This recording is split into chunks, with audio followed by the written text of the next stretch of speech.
un tout nouvel épisode d'Inspire-toi et aujourd'hui, je reçois Cassandra Perry. Allô, Cass? Salut, enchantée. Ça va bien? Enchantée. Enchantée comme si je te connais. Oui. Cass, toi puis moi, on se connaît depuis longtemps, mais on est devenus amis il y a pas si longtemps. Exactement. Dans le fond, ta sœur et moi, on se connaissait en premier. Oui. Puis par la suite, toi, dans le fond, tu es propriétaire d'une entreprise qui s'appelle Pour bien faire. C'est un restaurant de repas prêt à manger vegan. Oui. Puis c'est un peu comme ça qu'on s'est connus. C'était proche de mon ancienne job. Exact. Puis je venais dîner là, fait qu'on est devenus amis par la bande. Oui. Je suis contente que tu sois ici aujourd'hui. Mais moi aussi, merci de m'avoir invitée. On va parler aujourd'hui, dans le fond, là, on va parler de l'entreprise, mais on va parler aussi de la charge de travail que ça comporte d'être propriétaire d'un restaurant. Fait que, avant qu'on commence, j'aimerais ça que tu te présentes, que tu me parles en gros de toi, tes études, ta carrière, Parfait. Ton intérêt pour la cuisine. Parfait. Moi, ça fait 10 ans que j'ai arrêté de manger de la viande. Donc, j'ai appris à cuisiner vegan de manière autodidacte. J'ai été au cégep pendant des années, mais après 4 ans, j'ai arrêté d'y aller sans... Oui, c'est ça. Après 4 ans, j'ai arrêté d'y aller sans mon diplôme. Sans avoir obtenu un diplôme. Oui, c'est ça, sans avoir obtenu un diplôme.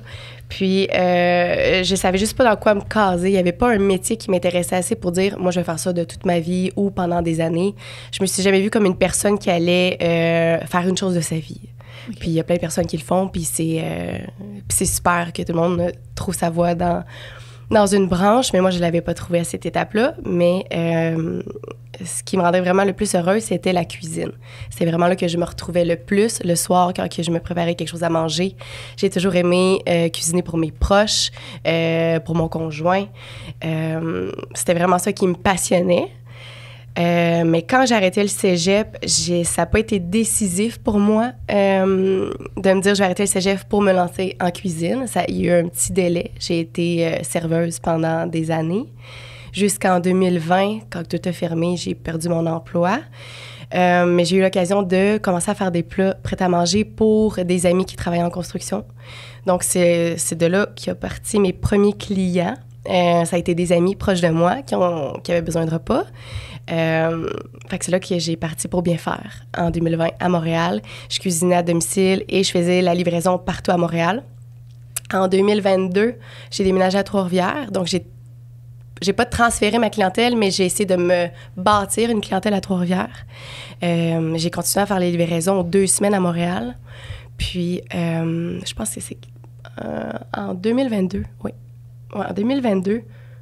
On est en quelle année, là? On est 2024. 2024, oui, c'est ça. En 2022, j'ai eu l'opportunité d'avoir un pignon sur rue. C'est là que j'ai ouvert mon comptoir de repas prêts à manger. J'ai ouvert ça avec mon chum. Donc, c'est ça. Je suis passée de les livraisons à domicile jusqu'à aujourd'hui avoir mon petit comptoir de repas santé à Trois-Rivières. Comment ça se passe? Tu sais, dans le fond, toi, avant, pour bien faire, c'était plus un service traiteur, si on peut dire. Oui. Tu sais, dans le sens que tu préparais des repas, tu allais les livrer chez les clients. Exact. Où s'est fait le déclic où est-ce que tu t'es dit, moi, j'ai envie d'avoir un pignon sur rue, d'avoir mon resto? C'est drôle parce que ce qui est arrivé, c'est vraiment, on dirait, c'est les opportunités qui sont venues à moi sans que j'ai eu à les chercher. Comme quand que j'ai parti ma compagnie en 2020, c'est des amis qui avaient besoin de repas. Moi, je me suis pas dit, hey, je vais commencer à faire des plats. Puis c'est pareil pour mon pignon sur rue. J'ai été mis en contact avec une femme qui avait déjà son comptoir. Puis, dans le fond, j'ai commencé à vendre mes produits là. J'allais cuisiner 1 fois par semaine, puis elle vendait mes produits. Moi, je travaillais encore comme serveuse à cette époque-là. Puis, j'ai eu l'opportunité de prendre possession complète du local, c'est-à-dire d'être là à temps plein. Puis, mon chum, il savait que j'étais pas heureuse comme serveuse. J'ai jamais aimé ça, mais vu que j'ai pas eu d'études, c'était le domaine qui était le plus payant que je pouvais me permettre d'exercer. Mais c'était vraiment pas ça qui me rendait heureuse. Puis mon chum, un soir, il m'a dit, si tu veux qu'on le fasse, on se lance. Lui, il avait déjà son salon de barbier. Fait qu'il était déjà en affaires, ça faisait environ 1 an et demi. Puis il m'a dit, Cass, il dit, si c'est ça que tu veux faire, on va le faire. Puis j'ai ouvert mon comptoir. Fait que ça a vraiment été comme une opportunité que j'ai décidé de prendre. Puis je me suis dit, je peux pas être je pourrais pas être moins malheureuse que je le suis en ce moment comme serveuse sans carrière. Puis je savais que dans quoi j'étais bonne, c'était la cuisine. Fait que j'ai décidé de juste de faire ce que je faisais le mieux, c'est-à-dire cuisiner à temps plein.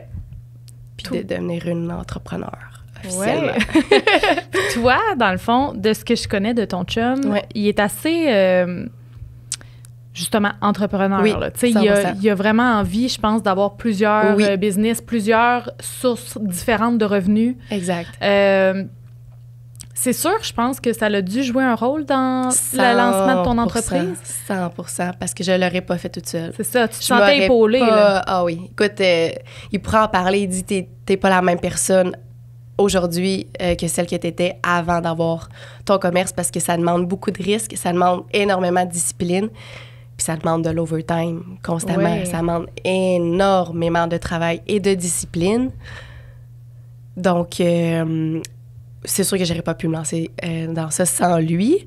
Mais vu qu'on est tous les deux maintenant entrepreneurs, on peut se comprendre dans ce qu'on vit. On peut revenir à la maison puis parler de nos problèmes, parler de nos challenges. Des fois, on est démotivés, mais on est démotivés ensemble. Mais on le sait qu'on travaille fort pour avoir un avenir plus libre, éventuellement.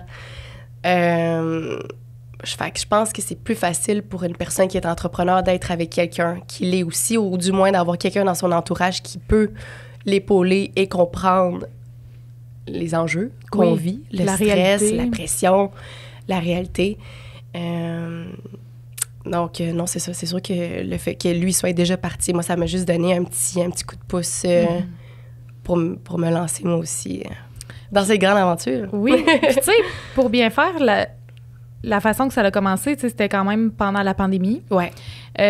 Au niveau de service traiteur, je pense que c'était comme sûr, un peu, comme emploi, là. Tu sais, dans le sens que tu cuisinais pour des amis. Exact. Donc, tu savais le nombre de plats qu'ils voulaient. Oui. Si mettons, ils voulaient tant de plats, tu les cuisinais, tu savais le nombre d'ingrédients à acheter. Il y avait comme pas vraiment de perte, j'imagine. C'était comme quand même sécuritaire. Exactement, c'était sécurisant, oui. Mais là, tu sais, t'as décidé de te lancer dans un commerce, pignon sur rue, dans une ville où t'avais encore, tu sais, t'avais pas de clientèle encore. Non, c'est ça. Puis qui est beaucoup plus difficile aussi à développer comme clientèle versus Montréal. C'est ça, parce que, tu sais, le véganisme, surtout à Montréal, il y a beaucoup plus de monde. Ouais. Fait que c'est sûr et certain qu'il y a plus de gens véganes, mais, tu sais, à quel point, mettons, ça devait être stressant de te lancer là-dedans en pleine pandémie quand c'est pas trop sûr le revenu des gens. T'as-tu eu peur? Avais-tu un coussin financier de te dire si jamais ça marche pas, je peux rebondir là-dessus? Ou... J'avais pas de coussin financier. J'avais juste mon chum qui était là, quand il va, puis il travaille, tu sais, mais de toi, là, tu sais. Ouais. Fait que oui, c'est sûr que j'avais peur, puis j'ai réalisé assez vite que c'est beaucoup plus difficile de développer une clientèle à Trois-Rivières qu'à Montréal. À Montréal, il y a plus de gens, les gens sont peut-être un petit peu plus ouverts d'esprit au repas végétalien parce qu'il y a tellement d'options, il y a tellement de restaurants, versus à Trois-Rivières, à part moi, il y en a juste un. Oui. Donc, moi, comment j'ai vu ça? J'ai vu ça comme un bassin vide à explorer, versus à Montréal, où est-ce que j'ai beaucoup de compétition. Mais un bassin vide, si vide, c'est que, tu sais, faut aller travailler fort. Oui, c'est ça. Faut aller chercher les poissons, tu sais. Si je peux comparer ça comme ça. Mais, fait que non, c'est sûr que j'ai eu peur. Puis même encore aujourd'hui, tu sais, je mets beaucoup de l'avant le santé, parce que tu peux vendre des produits véganes sans que ce soit nécessairement santé. Tu peux utiliser les mêmes produits que ceux qui sont pas véganes utilisent, puis c'est pas nécessairement les produits les moins transformés ou les meilleurs pour la santé. Fait que je mets beaucoup de l'avant la santé et les repas protéinés. Moi, c'est quelque chose que... Là, ça fait 1 an que j'ai ouvert, un petit peu plus qu'1 an, puis je veux vraiment développer le côté protéiné pour que... Pour ouvrir une porte à ceux qui ne sont pas végétariens, de dire « Hey », parce que c'est ça la peur souvent, de... Manquer de protéines. Manquer de protéines. On l'entend beaucoup, ça. Puis d'ailleurs, dans la saison 1, j'ai reçu Evelyne Auger, aussi connue sous le nom de La Fraîche, qui fait justement de la cuisine végétarienne, elle, pour sa part. Puis, tu sais, elle, c'est vraiment en ligne, là, tu sais. Puis c'est ça qu'elle disait, tu sais, les gens, des fois, vont être réticents, mais il y a plein de choses au quotidien que tu manges qui est végétalien, puis même végétalien, sans même t'en rendre compte. Non, c'est ça. Tu veux juste enlever la pièce de viande de ton assiette, mais tout ce que tu as dans ton assiette, bien souvent, c'est vegan, ou végétarien du moins. Puis, admettons... ton miel, tu peux le remplacer par du sirop d'érable. Oui. Ça le rend pas plus vegan que ça l'est, que ça en a l'air. Fait que c'est beaucoup plus facile qu'on le pense, mais c'est justement, je pense, en cuisinant pour les gens que tu leur offres l'opportunité de l'essayer sans qu'eux aient à le faire ou à se casser la tête ou à manquer leur recette. Puis, j'aime pas ça. Fait qu'ils se disent, j'aimerais jamais ça. Mais en cuisinant pour eux, ça rend le tout plus accessible, la cuisine végane. Puis, en ce moment, est-ce que tu offres encore le service de traiteur ou non? Oui, c'est quelque chose qu'on développe en ce moment. J'ai pas de menu officiel, mais on fait beaucoup de traiteurs, beaucoup de corpos. Là, on est en début février, mais tout mon mois de janvier, j'ai eu des corpos à chaque semaine. Ah oui? La dernière semaine, j'en ai eu 3, la dernière semaine de janvier. Donc, oui, je le fais encore. Je le fais pour des 5 à 7, des dîners d'affaires, des fêtes d'anniversaire aussi. Mais j'y vais vraiment de manière plus personnelle, c'est-à-dire que les clients, m'écrivent en privé. Puis je leur fais un menu spécialisé pour eux. Tout dépend de leur demande, que ce soit des plats prêts à manger, des salades grand format, un plateau de sandwich, des petites bouchées. Fait que oui, ça, je le fais encore. Fait que c'est quelque chose que je vais vraiment plus m'aligner pour 2024 aussi, d'offrir cette branche-là pour bien faire. Puis tu l'offres plus traiteur. Au niveau, c'est ça, des entreprises, là. Tu sais, mettons, monsieur, madame, tout le monde, s'ils veulent des plats préparés, c'est directement à ton comptoir qui se rendent. C'est ça. S'ils veulent des plats préparés, c'est au comptoir, mais s'ils veulent vraiment comme un plateau pour un anniversaire, c'est avec eux qu'on discute de ce qu'ils ont besoin. Puis je crée un menu en conséquence. OK. Puis pourquoi tu as choisi de faire des repas déjà préparés, tu sais, prêts à manger, plutôt qu'un restaurant, justement, qu'on s'assoit, qu'on commande ce qu'il y a sur le menu? Puis est-ce que c'était au niveau... Parce que toi, t'es même si ton chum est là pour t'appuyer, là, je tiens à préciser pour les gens autour, tu sais, ton chum, lui, il travaille dans son salon de barbier, il n'est pas avec toi, tu sais, il est plus actionnaire. Là. C'est une bonne question. Je te dirais que je me suis pas posé la question de changer ma recette, puisqu'en 2020, c'est ça que j'avais commencé à faire. Fait que je me suis dit, mon pignon sur rue, je vais faire la même chose. Je vais peut-être pouvoir aussi offrir plus de choix parce que vu qu'au début, j'étais seule, c'était plus facile pour moi de faire des repas prêts à manger, de sortir une coupe de plats versus je te prendrais justement un macaroni, un sandwich, une salade. Faut que tu cuisines ça un par un. Oui, exactement. Fait que ça aurait été plus compliqué si on considère la situation que j'étais. Mais... non, c'est ça. Puis le concept de plat prêt à manger fonctionne beaucoup, mais là, je veux vraiment développer le côté café. Donc, offrir plus de desserts, de viennoiseries, des cafés, comme la soupe et le grilled cheese qu'on fait à mon resto. Ça, on le sert chaud, que les clients le prennent pour emporter ou pour manger sur place. J'essaye de plus en plus d'offrir des mets réchauffés sur place. Mais non, le concept de repas prêt à manger, ça fonctionne. Ça fonctionne bien. Puis les gens viennent en début de semaine, ils prennent leur repas pour la semaine, puis ils n'ont pas besoin d'attendre de sortir un repas. Mais je pense que c'est ça aussi qui différencie, c'est que la personne, elle arrive, il y a déjà des plats de prêts, elle n'a pas besoin d'attendre. Tu sais, si elle veut manger sur place, tu lui réchauffes, merci, bonsoir, elle mange. Sinon, comme tu dis, elle peut partir avec, puis aller manger ça chez elle. Puis aussi, toi, dans ta situation, étant seule au départ, c'est sûr et certain que c'est comme plus sécuritaire, tu sais, puis si tu avais parti à un restaurant où est-ce que tu t'assois et on commande, nécessairement, tu aurais eu besoin d'une autre personne avec toi. Tu pouvais pas faire la cuisine, servir aux tables, tu sais, c'est comme impossible, là. Exact. Mais parlons-en de tous les chapeaux que tu portes dans l'entreprise. C'est assez intense, hein? Tes heures de travail? C'est sûr. C'est beaucoup de sacrifices.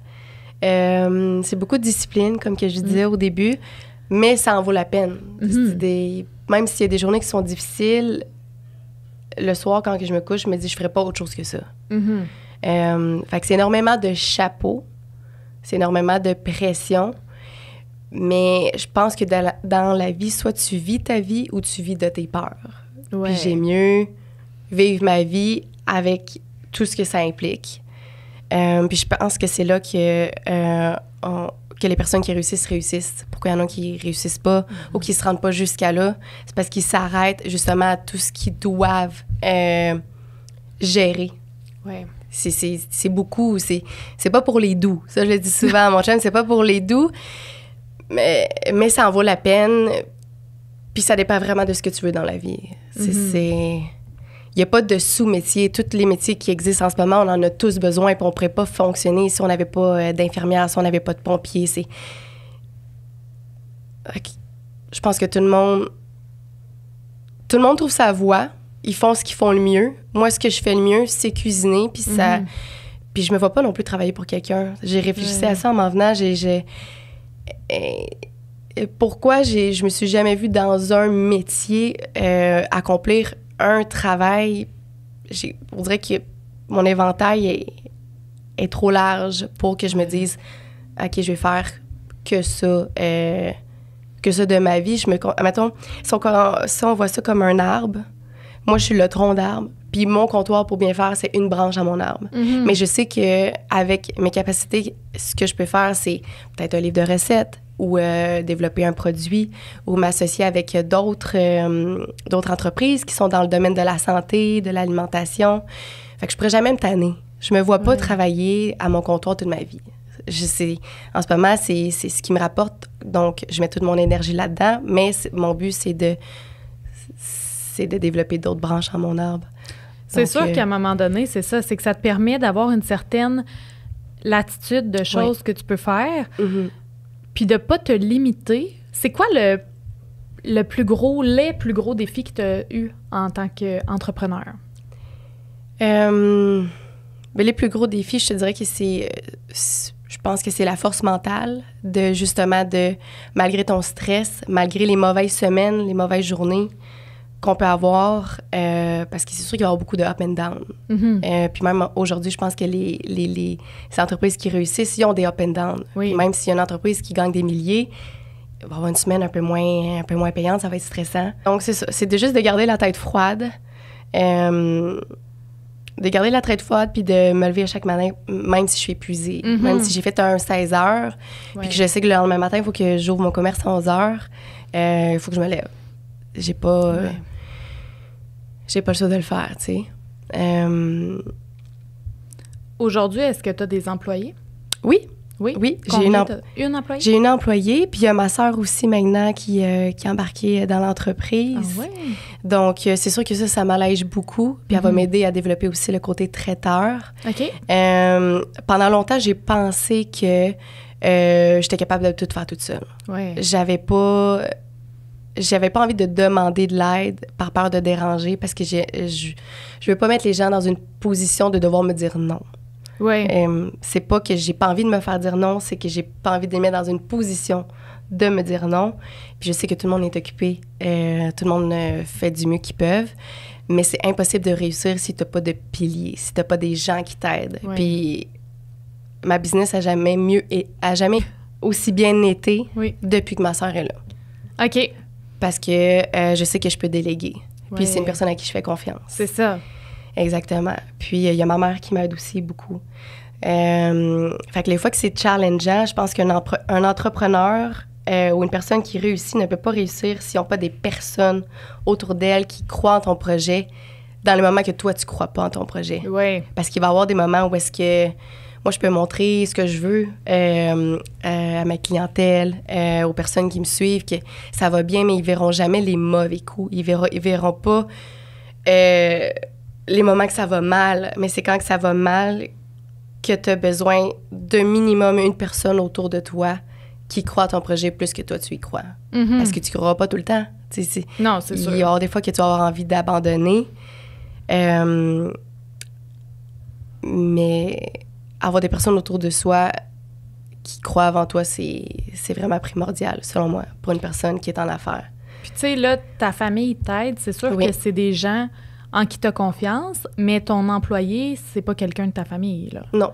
OK. Ton employé, si on en parle un petit peu, quand tu as commencé à faire l'embauche des gens, est-ce que tu as trouvé ça difficile de devoir faire de la gestion de personnel, de devoir déléguer même? Parce que déléguer, des fois, quand c'est notre bébé qu'on s'occupe, ça doit être difficile. C'est sûr.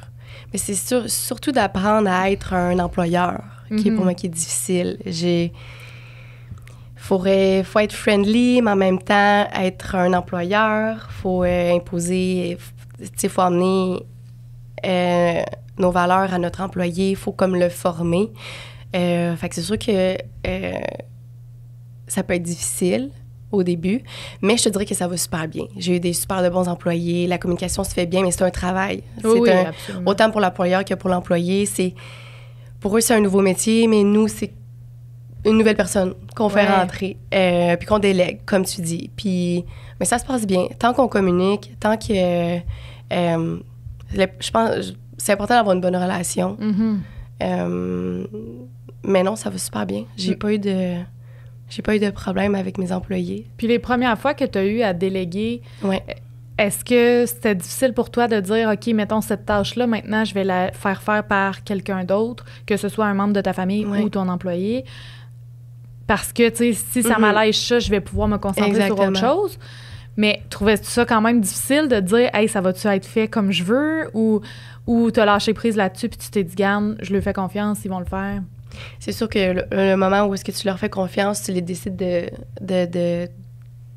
les laisser aller, c'est parce qu'ils sont formés. Oui. Donc, c'est sûr qu'au début, ça demande plus de travail, ça demande d'être présent. Quand je viens au point où est-ce que je délègue, c'est que j'en ai besoin. Mm-hmm. Donc... Okay. Mais mettons, si on peut apporter ça d'une autre façon, tu sais, tu délègues au moment où est-ce que tu en as besoin. Exactement. Mais avant de déléguer, est-ce que tu penses que tu as trop comme attendu avant de déléguer parce que c'était comme pour toi justement tantôt tu disais tu pensais que tu pouvais tout faire. Exact. Est-ce que c'est comment que tu t'es rendu compte que OK, ben je peux pas tout faire, pas parce que t'es pas capable de le faire, mais parce que il y a juste 24 heures dans une journée puis il faut que tu sois capable de mettre ton énergie partout. Ouais. Puis si tu veux bien faire les choses, faut que tu aies quelqu'un qui puisse t'appuyer. Exact. Ça a été comment cette prise de conscience là? Je te dirais qu'on a toujours besoin de quelqu'un, on a toujours besoin d'employés, mais est-ce qu'on peut se permettre d'avoir un employé, surtout dans une entreprise en développement? Non, pas vraiment. On peut pas se le permettre constamment, surtout quand il y a des up and down. En restauration, il y en arrive beaucoup. Oui. Mais quand que je délègue, c'est que l'entreprise peut permettre de déléguer. Puis je te dirais que c'est comme un soulagement. C'est un soulagement de pouvoir dire, OK, je peux engager, je peux commencer à donner des tâches, puis moi, en faire d'autres. Parce que quand que tu comptes tous les chapeaux, c'est bien beau combler tous les chapeaux, mais ça veut pas dire que chaque chapeau va être à leur pleine capacité. Au début, quand tu as lancé ton entreprise, tu avais un menu qui changeait, je pense, c'est chaque 2 semaines ou chaque semaine, c'est ça? En ce moment, est-ce que c'est encore le cas ou tu as décidé de faire un menu fixe? En ce moment, j'ai un menu fixe, mais j'ai quand même un choix du chef que je change aux 2 semaines pour apporter une variété aux clients habituels. Mais non, sinon, c'est sûr qu'on a nos classiques. Après 1 an, j'ai été capable de voir quel repas qui était dans les coups de cœur des clients. Puis j'ai formé un menu fixe à partir des repas qui se vendaient le mieux. Mais quand même, apporter un choix du chef, c'est super excitant pour les clients qui viennent à toutes les semaines ou aux 2 semaines. Ils peuvent goûter autre chose. Donc, c'est ça. Fait que je joue vraiment avec les deux. Puis, j'essaie toujours de développer le plus de produits que je peux pour apporter de la nouveauté au niveau des desserts. Moi, j'adore cuisiner des desserts. Mais c'est sûr que c'est avec des employés qu'on peut se permettre de justement d'avoir le plus de produits. Oui. Puis, est-ce que c'est pour ça, dans le fond, que tu as décidé de mettre un menu fixe pour comme toujours avoir les mêmes trucs, fait que tu peux te concentrer à développer d'autres produits plutôt que de devoir... tu sais, parce que c'est sûr qu'aux 2 semaines, ça vient vite quand même de devoir changer son menu. Est-ce que, tu sais, pour toi, c'est-tu un bon choix d'avoir fait ça ou tu préférais quand tu changeais ton menu?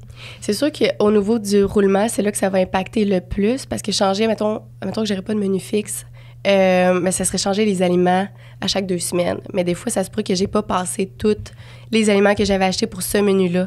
Fait qu'en ayant un menu fixe, ben tu minimises les pertes. Oui. Donc, au niveau des pertes, ça l'aide beaucoup. Fait que c'est pratique d'avoir un menu fixe pour ça, au niveau des pertes. Mais le menu choix du chef, c'est vraiment pour faire plaisir aux clients, pour apporter de la variété. Pour, surtout moi qui cuisine tout le temps, j'aime ça, voir des nouvelles couleurs dans mon assiette. Oui. Puis ton restaurant aussi a subi une évolution depuis le début. Tu sais, au début, tu as commencé par la préouverture. Ouais. Puis ça, la préouverture, avant de connaître quelqu'un qui possède un restaurant, moi, je connaissais pas ça du tout. Parle-moi un petit peu.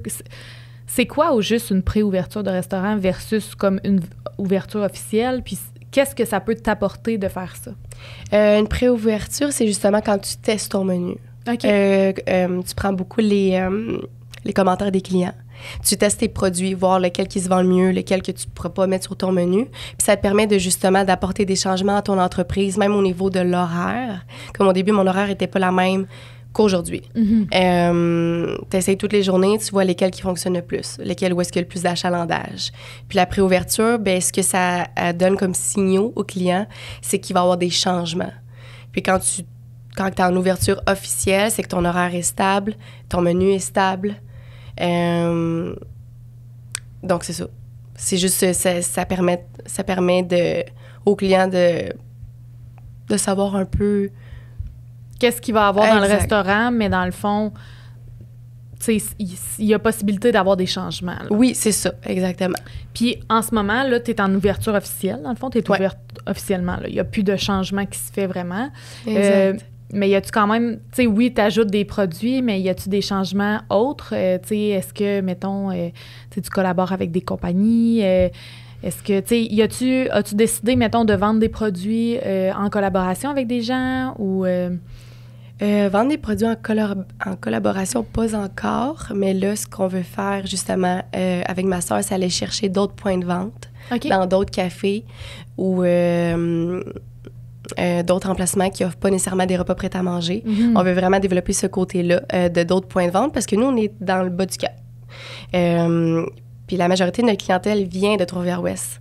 Donc, mes clients font souvent un détour pour venir jusqu'au local. Mais il y en a qui viendront peut-être pas à cause de justement la distance. Mais en ayant plusieurs points de vente à Trois-Rivières, c'est ça qui va aider à avoir une plus grande clientèle puis aller chercher plus de gens. Mais sinon, c'est sûr qu'en ce moment, on est en train de changer la déco du restaurant. Ça a beaucoup changé depuis le début. Oui. Depuis le début qu'il était venu. Donc, là, en ce moment, il y a une pancarte. C'est pas écrit préouverture, mais il est écrit ouvert pendant les constructions. OK. Quand les gens rentrent, ils peuvent s'attendre que, tu sais, ma banquette n'est pas terminée. En ce moment, c'est pas super confortable, mais on travaille là-dessus. Il y a beaucoup de changements au niveau de la déco. Puis c'est ça qui est le fun. Après un an, de pouvoir se permettre d'investir dans la décoration. Parce qu'au début, dans le fond, toi, tu t'es dit, je vais le mettre cute et fonctionnel. Exact. Mais avec ce qu'on pouvait... C'est ça. Ce qu'on pouvait se permettre. Après ça, tu as voulu faire des changements. Quel genre de changement t'as apporté à ton restaurant? En ce moment? Oui. Ben, il y a un mur. Il y a un mur qui sépare un autre restaurant. Mon entrepreneur de chum a ouvert un autre restaurant avec 2 de ses amis. Ça s'appelle le Panini Spot. Fait que, ce qu'on veut, c'est vraiment faire un air de restaurant avec une terrasse qui s'en vient aussi cet été. Donc, là, les changements en ce moment, c'est le mur qui sépare les 2 business. La décoration, elle a changé aussi. Il y avait une banquette. En ce moment, il y a une banquette qu'il n'y avait pas avant. Changer aussi un peu le vibe du restaurant. On va vraiment développer un beach vibe, vu que c'est des salades repas, des pokéballs. C'est végétarien. Végétalien, excuse-moi. Il y a beaucoup d'aliments verts, de légumes. Ce qu'on veut, c'est ça, transporter notre clientèle dans un environnement vraiment chaud. OK. Ouais. Fait que c'est les grands projets. Exact. C'est comme une grosse affaire quand même d'avoir ouvert un restaurant puis en dedans d'un an d'être déjà dans les rénovations. Oui. Ben tu sais, au début, j'imagine, quand tu ouvres un commerce, ces rénovations-là, tu les fais au début, puis les clients voient le résultat final. Oui. Moi, c'est complètement l'inverse. J'ai ouvert avec absolument rien, puis là, les changements commencent à... Comme ma vision de Pour bien faire commence à prendre forme. J'ai vraiment fait les choses à l'envers. J'ai ouvert ça avec pas une scène, avec mon chum, qui s'est dit « Ah ouais, ma blonde, on va faire ce que tu veux faire. » Avec, justement, mon local, il est super beau, mais il n'était pas à l'image de ce que tu voulais. Exactement. Mais je pense quand même, tantôt, c'est drôle parce que j'ai reçu Pierre-Luc Racine où est-ce qu'on parlait de se lancer, tu sais, même si on n'est pas à 100% prêt. Puis je trouve que c'est ça, souvent, on dirait qu'on attend toujours le meilleur moment, on attend toujours d'avoir l'argent, que tout, mettons justement, comme si toi, tu avais attendu que ton resto soit exactement comme tu voulais, mais au lieu de ça, tu sais, tu t'es lancé, mais en bout de ligne, tu as quand même eu de la clientèle. Tu sais, tu as continué à rouler à chaque semaine, pareil, tu vendais tes plats. Là, tu as parlé, mettons, des points de vente. Ça, c'est un objectif que tu souhaites réaliser prochainement? Oui, 100%. Oui. Est-ce que, tu sais, vu que tu avais déjà établi, mettons, une clientèle à Montréal, est-ce que tu as déjà pensé à dire, je vais m'installer des points de vente dans d'autres villes? Je sais que je vais développer des produits, mais c'est quoi déjà le mot quand tu veux développer... C'est quoi le mot déjà? Franchisé. OK. Oui, c'est ça. Tu veux faire des franchises pour bien faire? Non. Pour l'instant, non. Pas franchisé, mais mettons dire, je sais pas moi, tu vas dans un café ici à Montréal. Puis tu vends des produits là-bas. OK. Oui, éventuellement, ça serait le fun. C'est sûr que oui. Tu sais, pour l'instant, je vais... Oui, j'ai des visions, j'ai des buts, mais j'essaie d'aller le plus au jour le jour. Oui. Mais éventuellement, si le marché me le permet, puis si j'ai une opportunité de le faire, c'est sûr que mes clients de Montréal aimeraient ça, sûrement pouvoir retrouver des plats, de mes plats, donc... Parce que c'est sûr que c'est quand même... des gros défis, des gros... tu sais, je veux dire, juste de gérer un restaurant tout court, là, tu sais, sans point de vente, sans rien d'autre, avec même la gestion de personnel, juste ça, c'est gros. Exact. Fait que comment tu réussis à trouver le temps, tu sais, de développer d'autres trucs alentour? Tu sais, tu travailles vraiment beaucoup. Comment tu réussis aussi à avoir une vie en dehors de ton entreprise? Est-ce que tu vis en dehors de l'entreprise ou pas vraiment? Je te dirais que je travaille vraiment beaucoup. C'est pratiquement du 7 sur 7. J'essaie d'avoir une vie équilibrée. Mais c'est sûr qu'écoute, il faut faire des sacrifices. Je peux pas sortir à tous les samedis soirs. Non. C'est impossible. Parce qu'après, je pars mon dimanche, probablement mon lundi. Puis tu réfléchis beaucoup moins bien quand tu es endommagé par l'alcool ou par le manque de fatigue. Donc, mon équilibre, je le vais vraiment avec l'entraînement. J'essaie de prendre soin de moi le plus possible. Parce que ma santé, c'est tout ce que j'ai. Si je suis pas en santé, je ne pourrais pas me lever et aller travailler. Je ne pourrais pas avoir l'énergie que j'ai. Donc, je travaille beaucoup sur ce qui doit être fait en ce moment. Puis en ce moment, c'est mon entreprise. Ouais. Toute mon énergie va là-dedans. Puis ma santé aussi. Je suis super reconnaissante de mon corps. Des fois, je sais que j'y en inflige beaucoup, là, énormément. Mais je me dis, je suis tellement chanceuse d'être jeune puis de partir ça à l'âge que j'ai en ce moment. Ma santé et mon âge me le permettent de le faire. Je pense que tu peux te réaliser à tous les âges. Je dis pas qu'une personne de 40 ans, 50 ans peut pas le faire, mais en ce moment, je me dis, je vais faire les sacrifices. Je vais moins dormir, s'il faut que je dorme moins. Mais je vais me lever puis je vais travailler. Puis ça va être peut-être 1 an, 2 ans, 3 ans, 5 ans. Mais je suis encore jeune. Dans 5 ans, je vais être encore jeune. Puis je vais pouvoir en profiter. Puis je vais être fière d'avoir fait les sacrifices que je fais aujourd'hui. Que ce soit sur mon sommeil ou sur mes amitiés. Les amitiés aussi, c'est difficile. C'est très, très, très difficile de conserver des amitiés. Ouais. Quand tu es entrepreneur et que tu travailles autant. Moi, si ma mère venait pas me voir à toutes les semaines à mon commerce, je la verrais pas beaucoup. Puis c'est pas parce que je veux pas voir mes proches. C'est juste que c'est difficile de travailler autant, puis... Bien, c'est sûr qu'à un moment donné, tu sais, je veux dire, tu peux pas inventer du temps. Non, c'est ça. J'imagine que le fait d'avoir maintenant du support d'un employé puis de ta famille, ça doit aider. Oui. Mais quand même, est-ce que tu réussis, tu sais, quand tu quittes pour bien faire, quand tu quittes, là, mettons, le soir, est-ce que tu arrives à penser à autre chose ou non, tu penses juste à ça? Hein? C'est constamment dans ta tête. C'est ça. Écoute, même, c'est constamment dans ta tête, puis là, ça a l'air bad, là, de dire que je vais pas donner envie à personne de se lancer en affaires, mais pas du tout. Non, mais c'est ça que j'aime On parle du revers de la médaille. C'est ça. On c'est parle de tout. Oui, exactement. Il y a du beau, mais il y a du... Là, en ce moment, on parle du moins beau, mais ça vaut quand même la peine. Oui. Mais ça quitte jamais ton esprit. Ouais. Je fais de l'insomnie le soir. Ah, c'est sûr. Pas pour m'endormir. Je suis tellement à KO que je vais m'endormir facilement. Mais la nuit, si j'ai la malchance de me réveiller, je vais avoir la misère à m'endormir. Je vais dire, OK, là, aujourd'hui, il faut que je fasse ça. Puis là, des fois, je me dis, OK, Cass, il faut que tu t'endormes. Tu as encore 2-3 heures à dormir. Ouais. Surtout qu'il y a des matins que je me lève à 4 heures, à 5 heures, d'autres que je peux me lever à 8 heures. Mais la journée que je me lève à 8 heures, mon corps va se réveiller à 5. Ouais. Donc, c'est tout le temps dans ton esprit, mais je te dirais que le moment que j'arrive le plus à décrocher, c'est en voyage. Il faut vraiment que je sois très loin. OK. Très loin. Mais si je suis à quelque part au Québec... Tu penses à ton entreprise. Je pense à mon entreprise. On dirait que je suis pas assez loin de l'entité pour bien faire. Ça te quitte pas. Mais c'est fou que je puisse le faire. Oui. J'aurais jamais cru, Cassandra, il y a 5 ans, aurait jamais pensé. Et c'est ça que j'aime qu'on peut dire aux gens, tu sais, parce que je pense qu'on entend toujours les ultra belles histoires, tu sais, mettons, justement, là, la personne, son père a beaucoup d'argent, il a payé tout son restaurant, tout était comme il voulait. Tu sais, la personne a juste été là, eu à cuisiner, merci, bonsoir. Puis, tu sais, il y en a qui vont vivre des difficultés quand même. Mais de voir le parcours de on part de rien et on amène l'entreprise à un point X, c'est ça que je trouve le fun de voir l'envers de la médaille, comme tu disais tantôt, parce que dans la vie, il n'y a rien qui est parfait. Puis c'est correct, tu sais, qu'on le sache, qu'est-ce qui n'est pas parfait, mais en même temps, tu sais, toi, oui, malgré les côtés imparfaits de l'entreprise, ça reste que toi, c'est ça, t'as trouvé ta voie quand même, tu sais. Puis c'est le fun parce que tu fais quelque chose que t'aimes à tous les jours de ta vie, puis il y a beaucoup de gens que malheureusement, ils font un job qu'ils n'aiment pas. Non, c'est ça. ça. Fait que c'est cool que tu puisses te permettre ça.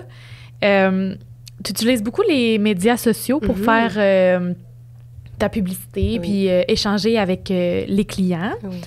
Est-ce que c'est ta seule source de publicité ou tu as décidé de faire affaire avec d'autres types de médias ou, mettons, des publicités quelconques? Pour l'instant, non. C'est ma seule source de marketing. Puis j'adore le faire. J'adore créer du contenu. J'adore être proche de mes clients.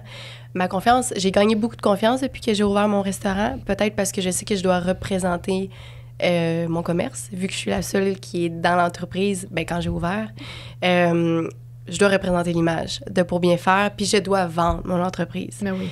Puis j'adore ça, être proche de mes clients, de les tenir au courant de ce qui se passe, être le plus authentique possible. Mais non, c'est ça. Pour l'instant, c'est ma seule source de marketing. Ouais, je pense que je m'arrêterai là parce que c'est vraiment la seule qu'on a en ce moment. Tu as beaucoup de bouche à oreille aussi, je pense. Oui, beaucoup de bouche à oreille, ça fonctionne. J'aime ça demander à mes nouveaux clients comment t'as entendu parler de nous. Puis c'est soit le bouche à oreille ou c'est soit par les réseaux sociaux. Puis les réseaux sociaux, on s'entend que dans notre génération, ça fonctionne super bien. Ça fonctionne vraiment très bien. Donc, non, pour l'instant, c'est seulement ça. Tu as beaucoup de clients qui sont récurrents aussi, je pense. Oui. Tu sais, mettons, j'imagine que la clientèle, elle a augmenté avec le temps, tu sais, justement par la publicité, par le bouche à oreille. À un moment donné, ça t'a-tu stressé, ça, d'avoir plus de clients puis te dire « Hey, il faut que je sorte des plats, là, parce que sinon, on va en manquer. » C'est sûr que mon premier rush, je l'ai vraiment mal vécu. Là. La première fois, je m'en souviendrai toujours que j'ai sold out tout mon comptoir. J'ai pleuré, là. Parce que là, les clients rentraient, puis là, ils voulaient un repas. Puis j'étais comme « Ben, j'en ai plus. » Puis là, quand j'avais pas de clients, j'allais en arrière, j'essayais de cuisiner pour... Mais j'arrivais pas à renfouler. La première fois que j'ai pas réussi à renfouler mes frigos, là, oh my God, j'étais en larmes. Aujourd'hui, je suis plus en larmes parce que je suis mieux préparée, puis j'en fais beaucoup plus aussi. Oui. Puis je connais mieux mon achalandage, mais au début, quand tu connais pas ton achalandage, c'est difficile de guesser. Fait que tu fais une certaine quantité, mais là, de plus en plus, ben la quantité que tu pensais... Que c'était suffisant, ça ne l'est pas? Non, ça l'est plus longtemps. Parce que là, tu sais, toi, tu prévoyais, mettons, un certain nombre de plats. Oui. Mais là, plus la clientèle augmentait, tu sais, parce que ton nombre de plats, tu le prévoyais pour avoir le moins de pertes possible, j'imagine. Oui. Mais quand la clientèle augmentait, est-ce qu'à un moment donné, tu t'es dit, OK, là j'en fais vraiment pas suffisamment, il faut que j'en fasse plus? Oui. À ce moment-là, tu n'avais pas encore d'employés, je pense. Tu étais seule. J'ai toujours eu des employés, mais j'ai eu des phases, justement. Okay. Puisque j'offrais seulement du temps partiel. Puis encore aujourd'hui, j'offre du temps partiel. Mes employés, je ne suis pas leur travail principal.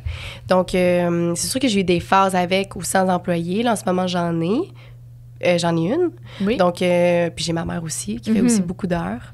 dans le commerce. Donc, non, c'est sûr que ça l'aide. Puis c'est dans ces moments-là où est-ce que toi, tu peux plus fournir que là, t'engages. Puis c'est un beau problème.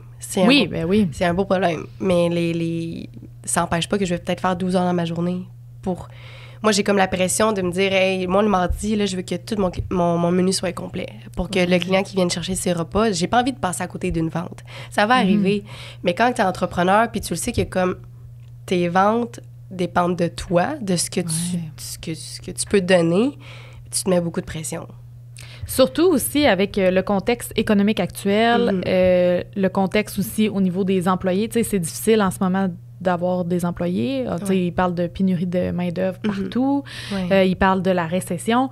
C'est sûr et certain que pour toi, un commerce qui est débutant encore, parce que ça fait pas 20 ans que ton restaurant roule,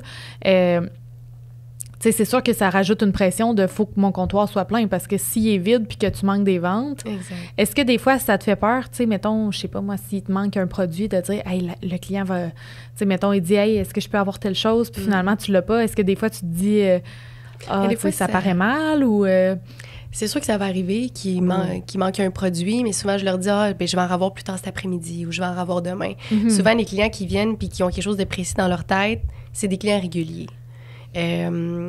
Donc, ils savent que des fois, ça va arriver qu'il manque des repas, mais c'est sûr que j'ai la pression qu'il en manque jamais. C'est impossible qu'il en manque jamais. Ben non, c'est sûr. Mais le moins souvent possible. Même les restaurants, tu sais, qu'on va s'asseoir puis manger, tu sais, mettons qu'on commande dans un menu, là, tu sais, même eux, des fois, ils n'ont plus un produit. Comment, toi, mettons, la transition entre être serveuse dans un restaurant puis avoir son propre restaurant, ça a été quoi les plus grosses différences pour toi? Tu sais, c'est sûr, à part d'être propriétaire d'entreprise. Est-ce que tu as changé ta vision de la clientèle, du travail de restaurant? Comment? Ce que j'aimais pas quand j'étais serveuse, c'est que je suis une personne quand même timide. Puis le fait d'arriver à une table, puis que tout le monde soit assis, puis moi je sois debout, puis d'avoir toute l'attention sur moi, ça me stressait. J'ai jamais aimé ça. J'avais l'impression de faire un exposé oral. C'est pour ça que à l'école, au cégep, j'ai fait aucune... J'ai fait aucun euro, à part quand c'était en équipe. Parce que ça me stressait trop d'être debout. Moi, je peux-tu m'asseoir avec vous? Puis au moins, ça va être moins pire. Donc, non, c'est ça. C'est vraiment ça que j'aimais pas d'être serveuse. J'étais juste comme trop timide. Puis c'est là que ma confiance s'est développée quand j'ai ouvert mon commerce. Là, les clients venaient à moi. C'est pas moi qui venais à eux, c'est eux qui venaient. Il fallait quand même que je présente mes produits, mais ils venaient par intérêt. Moi, c'est ça la différence. Quand t'es serveuse, il faut que tu y ailles, faut que... C'est toi, dans le fond. Ben, c'est parce que de vendre le menu, je pense que tu le vends quand t'es serveuse. Il faut que tu dises, voici, mettons, ce que la personne te demande une recommandation, tu dois faire une recommandation. Mais, tu sais, quand tu vends tes propres produits, c'est impossible d'avoir une question qui piège, là, tu sais, dans le sens que tu sais exactement tout ce qu'il y a dans le plat. Tu sais, c'est comme... J'imagine que c'est pour ça aussi que tu développes plus ta confiance parce que tes produits, tu les connais. Tu sais que c'est bon. Tu sais, c'est toi qui les as choisis. Fait que veux pas, ça doit aider aussi à développer ta confiance. Mais oui. Puis je connais ma clientèle aussi. Puis mon speech, j'ai pris l'habitude de le répéter. Je sais exactement comment décrire mon menu. Puis je développe des relations aussi avec mes clients. Puis je prends... De plus en plus, je réalise, ben écoute, j'ai un commerce, je suis la propriétaire. Faut justement qu'il faut que je leur présente. Puis que si j'ai des employés, il faut que je leur inculque l'image de pour bien faire, de comment je m'attends que nos clients soient servis. Moi, c'est super important pour moi d'être chaleureux, d'expliquer, pas d'attendre que le client choisisse dans le frigidaire. T'expliques qu'est-ce qu'on a, t'essaies de les conseiller le plus possible, puis t'offres un service. Comme si j'étais serveuse, mais là, c'est mes produits, puis je les connais bien, puis je suis à ma place. Au début, est-ce que c'était plus difficile pour toi, tu sais, de vendre ton produit? Étais-tu stressée comme de ton speech, justement? Ou, Oui, j'étais gênée. Au début, mon premier groupe de 5 personnes qui sont arrivées puis qui ont voulu que je décrive mon frigo, j'étais très gênée. Mais maintenant, je suis plus gênée. V'là pas long, justement, il y avait une 15aine de personnes en même temps. Justement, j'avais mon employé, c'était sa première semaine, puis après, elle me demande, elle me dit, tout le temps comme ça? Je dis, non, celle-là, c'était exceptionnel. Mais j'étais rendue très à l'aise. Il y a plus de gêne. Ouais, il y a eu un cheminement quand même parce que tu faisais pas de présentation orale, mais finalement, tu es rendu que tu en fais à tous les jours non, c'est ça. pour présenter tes produits. Exact. Notre rencontre tire déjà à sa fin, notre rencontre, notre entreprise. Oui, c'est ça. Cass, ce qui s'en vient pour toi, on en a parlé un petit peu, des nouveaux points de vente, du corpo. Oui. Est-ce qu'il y a autre chose que... Développer des produits. Quel genre de produits? J'en parlerai pas tout de suite. D'accord, c'est un secret. On va rester à l'affût. Un petit secret familial, mais moi, ma mère et ma sœur... Vous êtes dans un développement d'un produit en ce moment. Exactement. Est-ce que c'est un produit qui va pouvoir se vendre à travers la province? Si. Ah, ben on va surveiller ça. On va surveiller ça de près. Sinon... on te souhaite le meilleur pour la suite. Merci beaucoup. Puis si vous passez dans le coin de Trois-Rivières, je vous recommande fortement d'aller essayer Pour Bien Faire. C'est vraiment des plats qui sont excellents. Oui. Et ça fait longtemps que j'ai pas fait un arrêt, moi, dans mon ancienne ville. Donc, mais je ferai un arrêt bientôt pour venir voir les nouveautés. Donc, merci tout le monde d'avoir été là. Puis je vais laisser, comme d'habitude, toutes les informations de Cassandra là, pour la suivre, son entreprise elle-même aussi si vous souhaitez. Fait que tout va être dans la description. Bye tout le monde! Bye!